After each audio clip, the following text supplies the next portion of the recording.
नमस्कार। कभी सोचा है किसी नेता की एक खास तरह की छवि आखिर बनती कैसे है?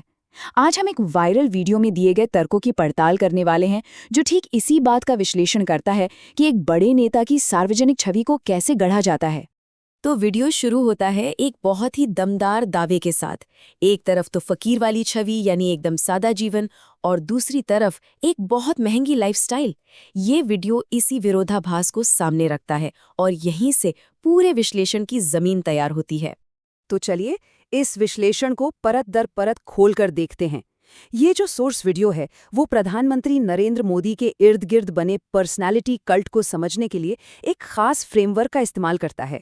सबसे पहले उसी फ्रेमवर्क को समझना जरूरी है। वीडियो का दावा है कि ये जो पर्सनैलिटी है, इसे एक 4 स्टेप वाली स्ट्रैटेजी से बनाया गया है। इसे वीडियो में ब्रेन वॉशिंग के 4 डिपार्टमेंट का नाम दिया गया है। और इसका मकसद क्या है? मकसद है लोगों के साथ एक बहुत बड़ा इमोशनल कनेक्शन बनाना। तो ये 4 स्टेप्स हैं: गर्व, विक्टिमाइजेशन यानी पीड़ित महसूस करना, डर और आखिर में मसीहा। आज की हमारी ये जो पड़ताल है वो सोर्स वीडियो के इसी चौथे स्टेप के एनालिसिस पर फोकस करेगी। मतलब एक नेता को मसीहा की तरह कैसे पेश किया जाता है, जिसे पर्सनालिटी कल्ट भी कहा जाता है। अब सोर्स वीडियो के मुताबिक इस मसीहा वाली इमेज को बनाने की शुरुआत होती है नेता की ओरिजिन स्टोरी, यानी उनकी जड़ों से जुड़ी कहानी से। वीडियो अपनी जांच की शुरुआत ही इन 2 बुनियादी कहानियों को चैलेंज करके करता है। सबसे पहले नंबर आता है बहुत मशहूर चाय वाले वाली कहानी का। वीडियो इसकी जांच करता है और जो पॉपुलर कहानी हम सब ने सुनी है उसकी तुलना एक बायोग्राफर और खुद नेता के भाई के बयानों से करता है। इसके बाद वीडियो उस दावे पर आता है जिसमें कहा जाता है कि देश के लिए अपने परिवार को छोड़ देना एक बहुत बड़ा बलिदान है। और इस पॉइंट को काउंटर करने के लिए सोर्स वीडियो इतिहास और धर्म से कुछ ऐसे लोगों का उदाहरण देता है जिन्होंने अपने परिवार के साथ रहकर ही देश के लिए बहुत बड़ा योगदान दिया। तो वीडियो सवाल ये उठाता है कि अगर इन लोगों ने ऐसा किया तो फिर परिवार छोड़ने को एक जरूरी बलिदान की तरह क्यों दिखाया जाता है? तो ओरिजिन स्टोरी पर सवाल उठाने के बाद वीडियो अब पर्सनालिटी के एक और बहुत पावरफुल हिस्से की तरफ बढ़ता है, और वो है एक फकीर यानी तपस्वी की छवि। इस बात को साबित करने के लिए सोर्स वीडियो में नेता के ही शब्दों को सामने रखा जाता है, जिसमें वो दान दक्षिणा पर निर्भर होकर एक तपस्वी की तरह जीने की बात करते हैं। और फिर वीडियो इस तपस्वी जीवन वाले दावे के ठीक सामने रखता है एक बेहद महंगी लाइफस्टाइल को। जैसे एक उदाहरण दिया जाता है 12 करोड़ रुपए की कार के कथित इस्तेमाल का। और बात यहीं खत्म नहीं होती।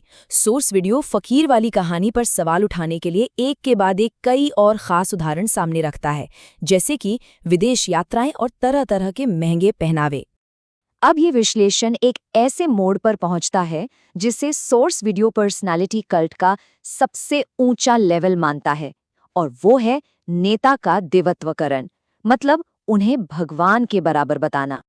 और अपनी इस बात को साबित करने के लिए वीडियो दूसरे नेताओं के सीधे सीधे कोट्स की एक पूरी सीरीज दिखाता है।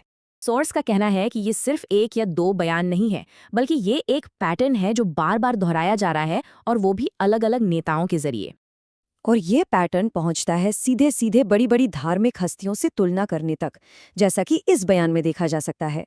यहाँ सोर्स वीडियो एक और बड़ा दावा करता है। उसका तर्क है कि इस देवत्वीकरण को सपोर्ट करने के लिए धार्मिक प्रतीकों को भी कथित तौर पर एक नए गुस्सैल रूप में गढ़ा जा रहा है, ताकि वो एक खास राजनीतिक एजेंडे में फिट हो सकें। तो ये तो हुई छवि बनाने की बात।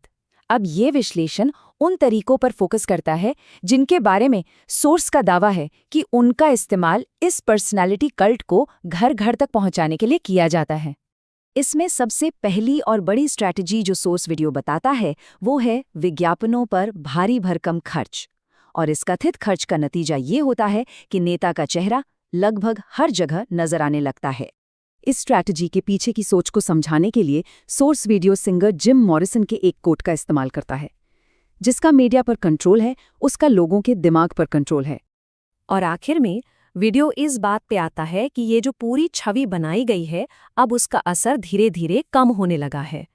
और इस दावे के सबूत के तौर पर कुछ पॉइंट्स रखे जाते हैं, जैसे कि दूसरे दलों से नेताओं को शामिल करने की ज़रूरत, मणिपुर जैसे मुद्दों पर सरकार के नैरेटिव पर उठते सवाल और भारतीय नागरिकता छोड़ने वालों की बढ़ती संख्या, इन सबको इस बात का संकेत माना गया है कि शायद अब सिर्फ नेता का नाम चुनाव जीतने के लिए काफी नहीं है।